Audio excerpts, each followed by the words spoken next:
Good day, everyone. For today's presentation, we are talking about what is gender and society. Gender and society is a broad and complex topic that explores the intricate relationship between gender roles, identities, and social structures. It examines how society shapes our understanding of gender and how gender in turn influence social institutions, behaviors, and power dynamics. What are the theories on the social construction of gender? The theories of socially created rather than merely biological.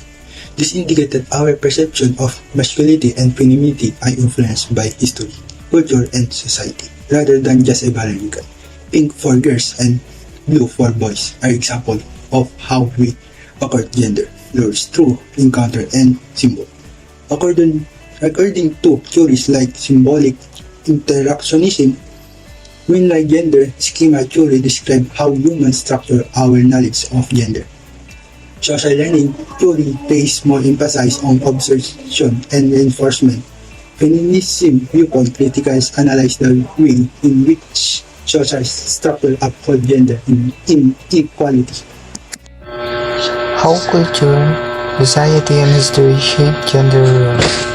Gender roles are reinforced by the media, school, religion, and family among societal systems.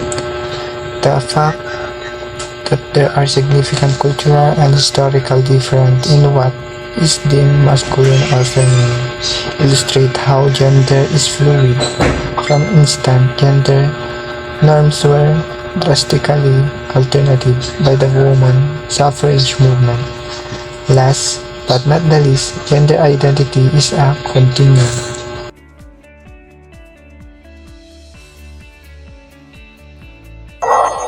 This identifies cisgender, gender aligning with sex assigned at birth.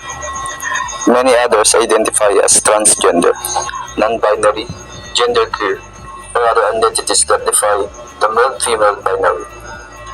Understanding the social construction of gender requires acknowledging its diversity and challenging harmful stereotypes. In conclusion, gender is not solely biological, but a social construct shaped by culture, history, and societal norms. This fluidity is evident by varying cultural interpretations of masculinity and femininity, and the existence of diverse gender identities beyond male, female, binary.